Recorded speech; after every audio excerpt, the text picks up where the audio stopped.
Gel bakalım güzel bebeğim. Sen çok kirlenmişsin. Seni makinede yıkayacağım. Hop. Kapağını açalım. Gel bakalım. Hop. Hadi bakalım.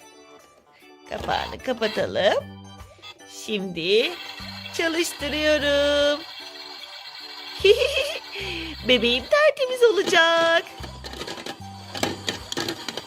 Bebeğim yıkanırken ben de gideyim diğer oyuncaklarımla oynayayım. Benim canım oyuncaklarım, köpeklerim, tavşanlarım. Çok tatlısınız.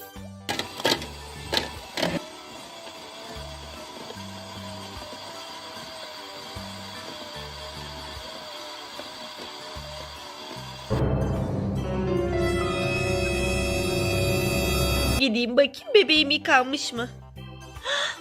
Ay bu da ne? Her yer su olmuş.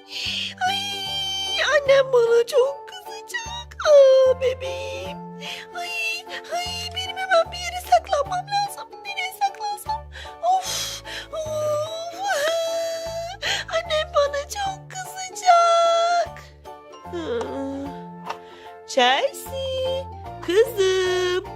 Chelsea, neredesin kızım? Ay ne kadar da çok uyumuşum.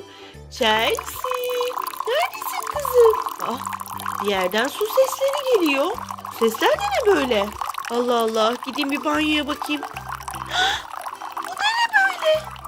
Her yer su olmuş.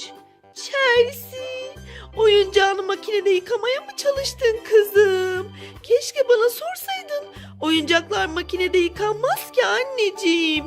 Chelsea, Chelsea, Chelsea, neden oyuncağını makinede yıkadın anneciğim? Çünkü çok kirlenmişti temizlensin diye. Ama her yer su olmuş Chelsea. Şimdi bunları nasıl temizleyeceğiz? Hadi gel bana yardım et de beraber temizleyelim. Tamam anne geliyorum. Hadi gel Chelsea. Bunları kovalara dolduralım. Tamam anneciğim. Evet. Baksana ne kadar da su olmuş her yer Chelsea. Nasıl yaptın anneciğim böyle? Evet. Makinenin içinde bir güzel temizleyelim.